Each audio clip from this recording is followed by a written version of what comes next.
Fastrack ஓட்டுநர்கள் வெளியே இருந்து நேரடியாக ஏர்போர்ட் பூத் அருகில் பிக்கப் செய்வது எப்படி?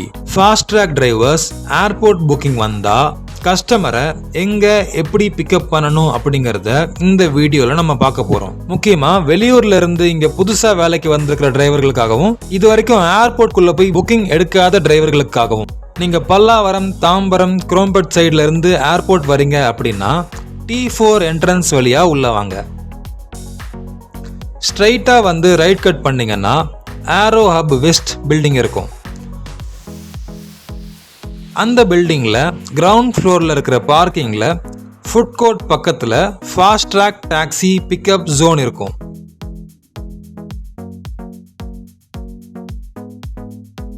அங்க பக்கத்திலேயே ஃபாஸ்ட்ராக்கோட புக்கிங் ஜோனும் இருக்கும். அங்கிருந்து தான் கஸ்டமர் கேப் புக் பண்ணுவாங்க. நீங்களும் அங்க போய் தான் அவங்கள பிக்கப் பண்ணணும்.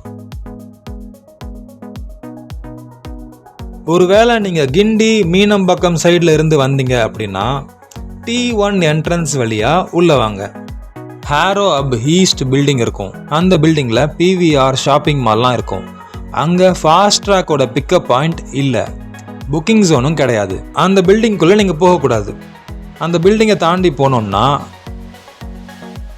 அடுத்து மெட்ரோ ஸ்டேஷன் வரும். அதையும் தாண்டி போனோம்னா அங்க AEROHUB West பில்டிங் இருக்கும். அந்த பில்டிங்ல கிரவுண்ட் ஃப்ளோர்ல பார்க்கிங் வழியா உள்ள வந்தோம்னா அதுல ஃபுட் கோர்ட் பக்கத்திலேயே ஃபாஸ்ட்ராக்கோட பிக்கப் பாயிண்ட் இருக்கும். அங்க நீங்க கஸ்டமரை பிக்கப் பண்ணிக்கலாம்.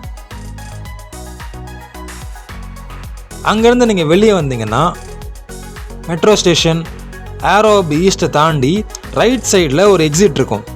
Exit number 27. நீங்கள் தாம்பரம், பல்லாவரம், குரோம்பேட் பக்கமாக போகிறதுக்கு இந்த எக்ஸிட்டை யூஸ் பண்ணிக்கலாம்.